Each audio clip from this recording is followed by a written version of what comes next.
Hello, friends. I am back with part 3 of delay tactics in Florida family court. Today's video is about mediation, which is the next step after the mandatory disclosures I discussed in part 2.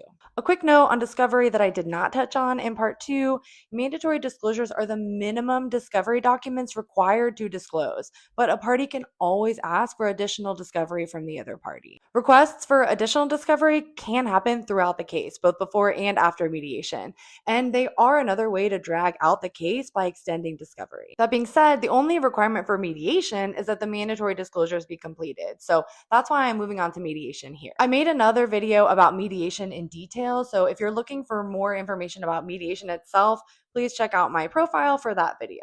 Today, I'm talking about the delay tactics that I see around mediation. One tactic I see if the other party is not represented is just not showing up after it's been scheduled and properly noticed, or not paying for mediation if they require payment in advance, which then forces the mediator to cancel. Basically, just making it so that mediation cannot happen as scheduled.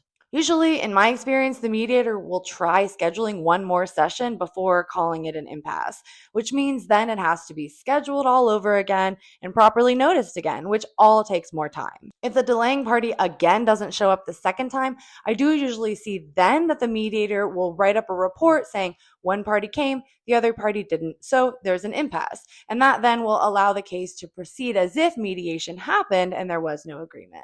If there's an attorney on the other side, I don't see no-shows or no payments as much as continuances, which then do function essentially the same way. Generally, everyone gets one continuance as a matter of right, with some exceptions. Technically, there has to be good cause, but I find that the first time a continuance is requested, both in mediation and then in court, it is assumed that there is good cause and it's not for undue delay. And it is very hard to prove otherwise. So I don't find it worth fighting the first request. Once you finally get everyone to the mediating table, the party causing undue delays can then negotiate in bad faith. They can start off the negotiations with a non-negotiable offer or counteroffer.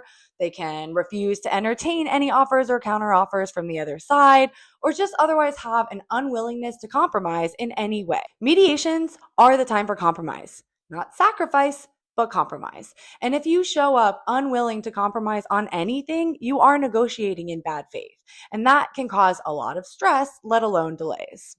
A good mediator will try to help with issues like that, but even the best mediator can't force someone to negotiate in good faith if they're completely unwilling to. All they can do is write up an impasse and let the parties move along. The thing about an impasse, though, is that while it can be very stressful and upsetting to mediate with someone who isn't coming to the table in good faith, the only thing about mediation that is required is your attendance. So if you do that and there is a report that says you showed up, well, it's upsetting to have to then litigate all the issues. It did get you one step closer to your final judgment, and you don't have to keep negotiating after that if that's how they approach mediation.